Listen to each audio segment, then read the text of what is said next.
Kang Ujang, belakangan kan kita lihat Pak Jokowi ini kerap menemui beberapa parpol-parpol gitu ya, pimpinan parpol-parpol di luar koalisi Prabowo Gibran.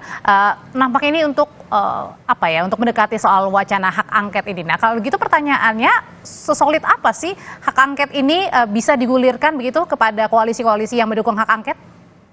Ya, pertama yang harus dilakukan adalah kesolidan, daya tahan dari koalisi pendukung atau pendorong hak angket itu, karena pasti dalam perjalanannya akan ada lika-liku ya, akan ada tekanan mungkin. Artinya nggak mudah. Iya, pasti itu pasti akan dilakukan. Misalkan partai-partai yang berjiwa lemah agak sulit, tetapi seperti PDIP misalkan, lalu PKS atau Nasdem mungkin, karena kita punya pengalaman terkait dengan itu. PDIP kan sudah biasa oposisi Orde Baru, zaman Pak SBY, PKS juga pernah beroposisi, Nasdem juga pernah berseberangan katakanlah dengan Pak Jokowi mengusung Anies. Lalu yang saya agak ragu adalah PKB. PKB ini paling mudah untuk katakanlah dikorek-korek persoalan. Tapi waktu itu kemarin Caimin udah bilang saya tetap berada di koalisi perubahan. Ya itu hal-hal bagus saja, bagus-bagus. Tapi di tengah jalan saya melihat pasti akan tanda petik ya dikerjai untuk ditekan agar tidak mendorong hak angket. Oleh karena itu kita lihat saja ke depan apakah daya tahan ya PKB itu kuat untuk bersama-sama tadi dengan Nasdem, PKS katakanlah maupun dengan PDIP. Kalau P3?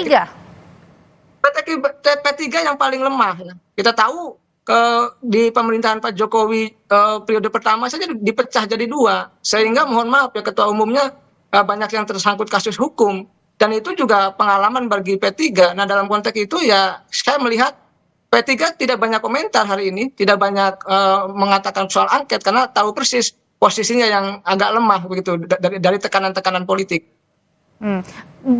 Bang Deddy, sebenarnya selain PDIP, Nasdem yang juga sudah terang-terangan, partai mana lagi sih yang sudah terang-terangan atau mungkin jangan-jangan juga udah diajak ngobrol bareng PDIP selain Nasdem? Ya ini kan tadi sudah dikatakan proses dinamis, proses politik yang tidak mudah gitu ya.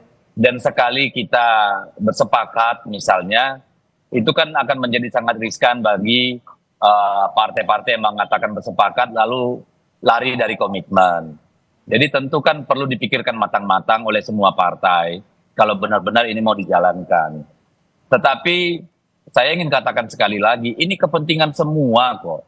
Bukan hanya kepentingan kubu 01 dan 03. 02 hari-hari ini di media maupun di media sosial itu dibully loh. Buka aja media sosial, setiap hari bicara tentang kecurangan, praktek-praktek penyalahgunaan kekuasaan, itu kan setiap hari ada. Baca majalah Tempo atau podcast mereka, itu pemerintah dikuliti setiap hari, perilaku kekuasaan dikuliti setiap hari. Ini kan untuk 02 juga perlu, untuk Jokowi juga perlu, gitu loh. Kita juga kan sangat ingin tahu dan ingin belajar dari proses ini. Apakah misalnya ke depan DPR ini harus membuat undang-undang bahwa seorang presiden yang menjabat, keluarga intinya atau keluarga terdekatnya tidak boleh mencalonkan pada pemilu yang sama, nunggu 1 periode atau 2 periode. Kan ini proses pembelajaran.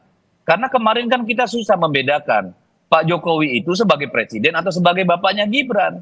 Kita kan jadi bertanya, kemarin genjot yang namanya sembako sampai hampir 90 triliun, langka beras di mana-mana, itu untuk keselamatan rakyat atau untuk pemilu? Kan kita pengen tahu itu gitu loh. Supaya tidak ada yang tertinggal untuk periode 2024-2029. Semuanya bisa dijelaskan dengan baik. Jadi janganlah berburuk sangka dulu gitu loh. Jangan berburuk sangka. Proses konstitusional yang kita hadapi saja. Kalau Pak Jokowi merasa sebagai penyelenggara kekuasaan sudah menjalankan tugas pokok dan fungsinya dengan baik dan benar, ya nanti dijelaskan di forum angket DPR misalnya. Kalau gitu, demikian juga paslon 02 atau para penyelenggara pemilu.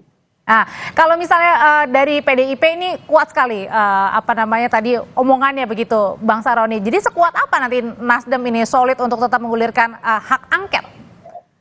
Solid 100%. Nanti jangan-jangan di tengah jalan berhenti nih, Bang.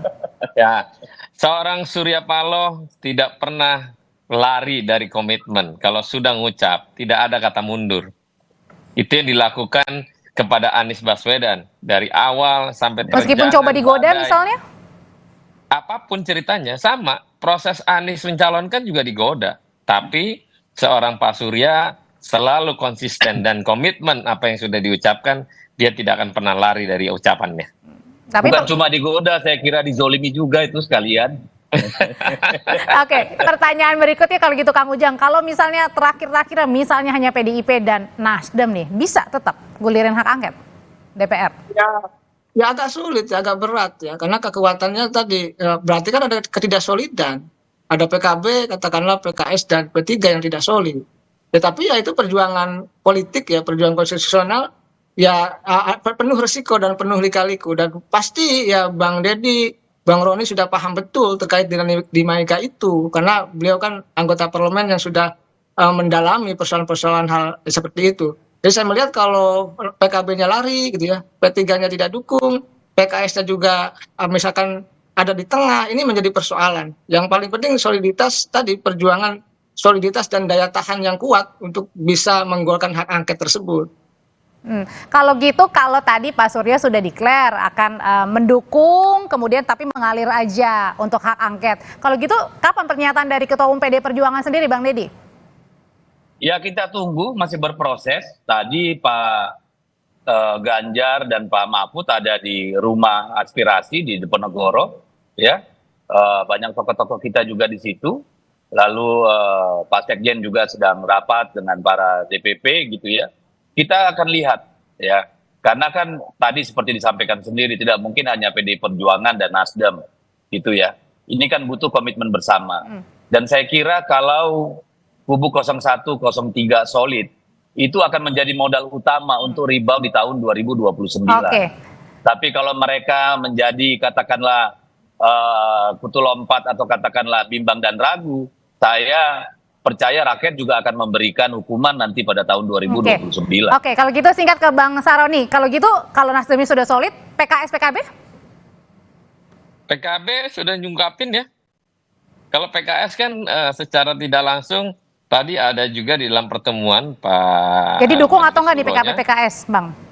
Menurut saya insya Allah soliditas untuk partai koalisi perubahan solid. Termasuk dengan hak angket itu sendiri ya? Termasuk hak angket. Baik, terima kasih Bang Saroni, terima kasih Bang Deddy, terima kasih Kang Ujang, sehat selalu semuanya Bapak-Bapak. Ya, terima kasih Kang Ujang. Terima kasih.